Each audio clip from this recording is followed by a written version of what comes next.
Hello guys, welcome to my channel. तो आज की video sweet home drama explanation series की पार्ट 4 वीडियो होने वाली है। तो अगर आपने इस ड्रामा एक्सप्लेनेशन सीरीज की मेरे पहले की वीडियोस नहीं देखी तो पिछले सारी ही वीडियोस के लिंक आपको इस वीडियो के डिस्क्रिप्शन में मिल जाएंगी। आप वहां से उन वीडियोस को देख सकते हो। तो विदाउट एनी डिले चलो आज की वीडियो स्टार्ट करते हैं। तो एपिसोड 7 स्टार्ट होती है और हम देखते हैं कि ह्योन सो को गैरेज से ले आते हुए योन हुक और उसकी टीम के ऊपर क्रिएचर्स अटैक कर देते हैं। तो वो लोग किसी भी तरह उन क्रिएचर्स से लड़ते हैं और तभी वहाँ गिल से उन क्रिएचर्स के ऊपर आग लगा देते हैं, जिससे वो क्रिएचर्स वहाँ से भाग जाते हैं। और दूसरी तरफ दूसिक के ऊपर भी एक क्रिएचर हमला कर देता है और बाकी के रेसिडेंट्स उसके ऊपर हमला होते हुए देखते हैं, लेकिन कोई भी उसका हेल्प नहीं करता। फिर दूसिक के ऊपर हमला होते हुए देख यूरी और योनो दूसिक की हेल्प करने जाते हैं। तभी वहाँ ह्योनसो को लेकर योनहुक की ग्रुप भी पहुँचती है और दूसिक के ऊपर हमला होते हुए देख ह्योनसो उस क्रिएचर के ऊपर कूद पड़ता है और उस क्रिएचर को काफी हद तक अधमरा करके सभी को बचाता है। तो ह्योनसो को उन सब की इतनी हेल्प करते हुए देख सभी रेसिडेंट्स को उसके ऊपर दया आने लगती है और उन लोगों को ये भी लगने लगता है कि ह्योनसो को उन लोगों के फायदों के लिए यूज करके वो लोग बहुत ही बुरा कर रहे हैं। यहाँ से सीन चेंज होती है और पास्ट की एक सीन से हमें पता चलता है कि चाइल्डहुड में सांगो की पूरी ही फैमिली आग में जलकर मर गए थे और उसी जगह पर वो भी था, लेकिन वो किसी भी तरीके से बच जाता है। लेकिन उसके मुंह के बहुत सारे पार्ट्स उस आग के कारण जल जाते हैं और जो आदमी उस आग को लगाने के लिए जिम्मेदार था उसके खिलाफ इनफ एविडेंसेस ना होने के कारण उसको भी ठीक से सजा नहीं होती। तो उसके फैमिली के मर्डर के रिवेंज लेने के लिए सांगो खुद ही उस आदमी को मार देता है और तभी से वो एक माफिया की तरह जिंदगी जीने लगता है। यहाँ से सीन चेंज होके प्रिजन में आती है और यूरी सांगो की मरहम पट्टी करने लगती है, लेकिन यूरी को उसे ट्रीट करते देख सांगो यूरी को ऐसे दिखाता है कि यूरी को सांगो की केयर करने की कोई भी जरूरत नहीं है और सांगो के जीने का कोई इच्छा भी नहीं है। तो सांगो को ऐसे बिहेव करते हुए देख यूरी बोलती है कि उससे सबके सामने ऐसे बिहेव नहीं करना चाहिए। जहाँ पर लोग कुछ भी कर सकते हैं जिंदा रहने के लिए, वहाँ पर वो लोगों को ऐसे दिखा रहा है जैसे उससे उसकी जिंदगी की कोई भी फिक्र नहीं है। फिर सांगो को ये भी पता चलता है कि यूरी को अस्थमा है और वो कभी भी मर सकती है। तो ये जान के वो यूरी से पूछता है कि क्या उसे अस्थमा है और वो बहुत ही जल्द मरने वाली है, जिसके जवाब में यूरी बोलती है कि उसने मरने के बारे में कभी भी नहीं सोचा है। तो ये सुन के सांगो यूरी को उसका मरहम पट्टी करने बोलता है, क्योंकि वो समझ गया था कि उसको भी बाकी लोगों की ही तरह अपनी जिंदगी की परवाह करना चाहिए। आगे योनहुक को पता चलता है कि अपार्टमेंट में जो भी पानी बची हुई थी वो भी इन क्रिएचर्स की वजह से बर्बाद हो गई है। तो वो इन सब के बारे में दूसिक को बताता है और उसके साथ ये प्लान करने लगता है कि उन लोगों को जरूरतों के सामानों के लिए बाहर जाना पड़ेगा। तो उन दोनों को बातें करते हुए सियंग वन नाम का एक रेसिडेंट सुन लेता है और अपार्टमेंट में अब बहुत सारे जरूरतों के सामान खत्म होने लगे हैं। इस बात पे वो पैनिक करने लगता है और अकेले ही अपार्टमेंट के बाहर जाने की कोशिश करता है, लेकिन तभी गिलसेओप आके उसे समझाता है कि सियोंगन अकेले उस अपार्टमेंट के बाहर जाके जिंदा नहीं बच सकता और जो भी प्रॉब्लम्स होगी वो अपार्टमेंट के सभी लोग एक साथ मिलके सॉल्व करेंगे। तो गिलसेओप के समझाने के बाद सियोंगन समझ जाता है। आगे हम इक्यूंग को देखते हैं, जिसको कि आर्मी वाले छोड़ देते हैं एक ही शर्त पे कि वो उन लोगों के पास ऐसे किसी को लाएगी जो कि इस बीमारी से इन्फेक्टेड होने के बाद भी एक मॉन्स्टर नहीं बना है। और जी क्यूंग ऐसे एक ही को पहचानती थी और वो था ह्योनसो, जो कि इन्फेक्टेड होने के बाद भी मॉन्स्टर नहीं बना है। और अब ह्योनसो 15 दिन बीतने के बाद एक स्पेशल इन्फेक्टिव बन गया है, यानी कि अब ये क्यों अपने आप को बचाने के लिए ह्योनसो को आर्मी वालों के पास ले जाने वाली थी। इसके बाद जीसू की तबीयत अचानक बहुत ही खराब हो जाती है और योनहुक, जिसने की मेडिकल की पढ़ाई की थी, वो जीसू का चेकअप करके बताता है कि उसे अपेंडिसाइटिस है और जल्द ही उसका ऑपरेशन करना पड़ेगा। तो योनो, जो कि योनहुक की बहन थी, वो योनहुक को ही जीसू का ऑपरेशन करने बोलती है। तो योनहुक ह्योनसो के साथ यूरी और सांगू को भेजता है हॉस्पिटल से जरूरी चीजों को ले आने के लिए और दूसरी तरफ योनहुक जीसू के ऑपरेशन का प्रिपरेशन करने लगता है। तो ह्योनसो को हॉस्पिटल के लिए निकलने से पहले पास्ट की बातें याद आती है और यहाँ सीन पास्ट में जाती है, जहाँ हम देखते हैं कि ह्योनसो पहले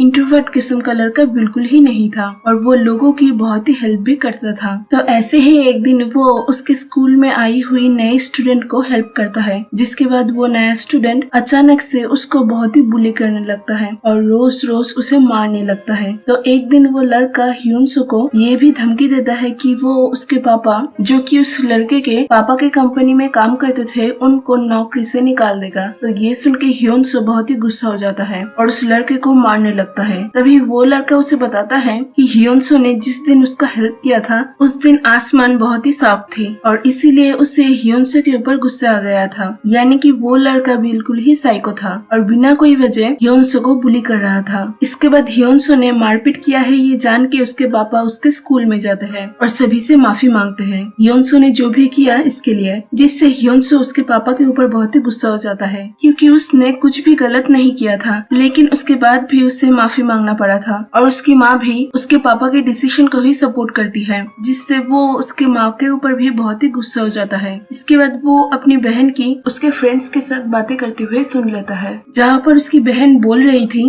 कि ह्यूनसो जैसा उसका कोई भी भाई नहीं है, जिसको सुन के ह्यूनसो उसकी बहन को भी नापसंद करने लगता है। तो ह्यूनसो के फैमिली मेंबर्स जानते थे कि उसके साथ क्या क्या हो रहा है, इसके बाद भी उसके साथ कोई भी खड़ा हुआ नहीं था, बल्कि सभी उसको ही दोष दे रहे थे। इसके बाद एक दिन ह्यूनसो देखता है कि वो लड़का उसके एक फ्रेंड को भी एक गाड़ी के सामने कूदने के लिए मजबूर कर रहा है। तो ये देख के ह्यूनसो उसके फ्रेंड को बचाने के लिए उस लड़के को ही गाड़ी के सामने धक्का दे देता है। इसके बाद वो लड़का ह्यूनसो के पापा को उसके कंपनी से निकाल देता है और बाद में ह्यूनसो का फ्रेंड आके उसको बोलता है कि ह्यूनसो के उस दिन उस लड़के को धक्का देने के लिए ही उस लड़के ने उसके फ्रेंड के माँ को मार डाला है। तो ये सुन के ह्यूनसो को बहुत ही गिल्ट होता है और उसे यही लगने लगता है कि उसकी वजह से ही उसके फ्रेंड की माँ की मौत हुई है। जिसके बाद गिल्ट के चलते वो अपने हाथ को काट के सुसाइड करने की कोशिश करता है, जो कि सफल नहीं होता। यहाँ से सीन चेंज होके प्रेजेंट में आती है और ह्यूनसो ये सब बातें याद करके मन ही मन में बोलता है कि एक टाइम था जब वो मरना चाहता था, लेकिन अब वो जिंदा रहने के लिए कुछ भी कर सकता है। तो ह्यूनसो सांगुक और यूरी के साथ जब हॉस्पिटल के लिए रवाना हो रहा था,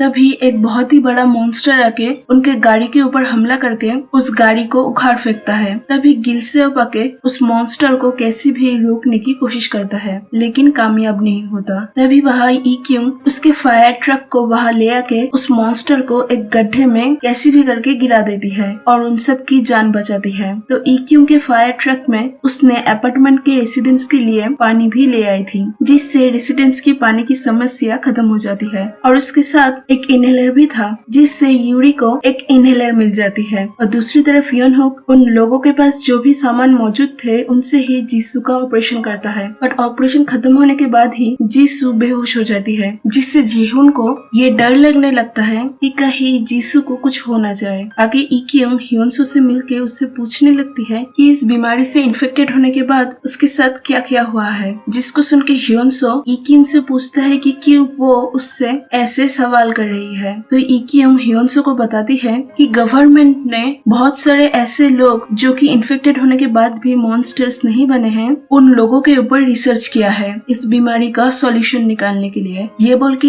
इक्यूंग ह्यूनसो को बता देती है कि उसने आर्मी वालों को उसके बारे में भी बताया है कि वो भी अब तक मॉन्स्टर नहीं बना है, क्योंकि उसे भी आर्मी वालों से बचना था। ये बोल के इक्यूंग वहाँ से चली जाती है। फिर सानियोंग सबको बोलती है कि उसकी भी नाक से खून निकलना स्टार्ट हो गया है, तो वो भी अब ह्यूनसो के साथ अलग कमरे में रहेगी ताकि कोई भी उससे इन्फेक्टेड ना हो पाए। ये सब बोल के वो ह्यूनसो के साथ रहने जाती है और वहाँ ह्यूनसो को देख के बोलती है कि इन्फेक्टेड होने के बाद उसे पता चला है कि ह्यूनसो को तब कैसा फील हुआ होगा जब बाकी के लोग उसको अपने फायदों के लिए यूज कर रहे थे। ये बोल के वो उससे सॉरी बोलती है जब सभी ह्यूनसो को यूज कर रहे थे तब उसके साथ खड़ी ना होने के लिए। आगे इक्यूंग को याद आता है कि आर्मी के लीडर ने उससे वादा किया है कि अगर वो ह्यूनसो को उन लोगों के पास ले गई तो आर्मी के लोग इक्यूंग को सांगुन के बारे में जानकारी देंगे और आर्मी ने उसको एक लोकेशन ट्रैकिंग डिवाइस भी दिया था। तो इक्यूंग जब ये सब याद कर रही थी तभी उसे लगता है कि कोई उसके ऊपर नजर रख रहा है, तो वो तभी उस आदमी के ऊपर हमला करती है। यहाँ से सीन चेंज होती है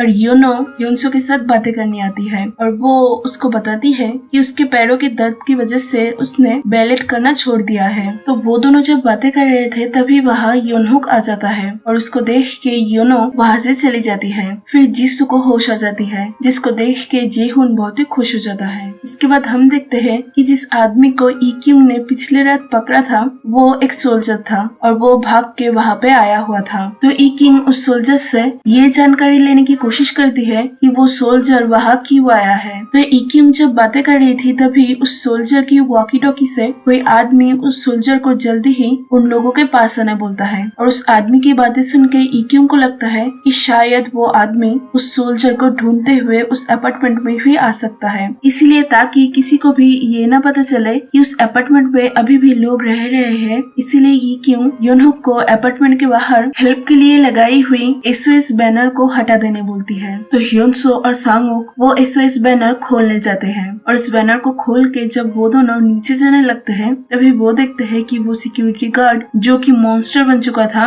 वो एक हथियार लेके लिफ्ट से नीचे के फ्लोर में जा रहा है। तो ये देख के ह्योनसो उस लिफ्ट को रोकने की कोशिश करता है लेकिन कामयाब नहीं होता। तो ह्योनसो जल्दी से ऊपर से नीचे जाने की कोशिश करता है लेकिन वो गिर जाता है। इसके बाद वो सिक्योरिटी गार्ड नीचे पहुंच के रेसिडेंस के ऊपर हमला करता है लेकिन जेहुन आके उस सिक्योरिटी गार्ड को रोकता है, जिसमें वो सिक्योरिटी गार्ड जेहुन के एक हाथ को काट देता है। लेकिन इसके बाद भी जेहुन नहीं रुकता और वो उस सिक्योरिटी गार्ड को दबोच के उसको सभी रेसिडेंस से दूर ले जाता है और दूर ले जाके उस गार्ड के ऊपर सभी रेसिडेंस को आग लगा देना बोलता है। तो योनहुक बहुत ही हिम्मत करके उस गार्ड के ऊपर आग लगा देता है, जिस आग में जेहुन की भी मौत हो जाती है और यहाँ ही एपिसोड 8 खत्म हो जाती है। तो यही थी आज की वीडियो, मिलते हैं अगली वीडियो में। Stay tuned. तो अगर आपको ये वीडियो अच्छी लगी हो तो प्लीज इस वीडियो को ज्यादा से ज्यादा शेयर करना और मुझे कमेंट करके बताना। Thank you for watching. God bless you all.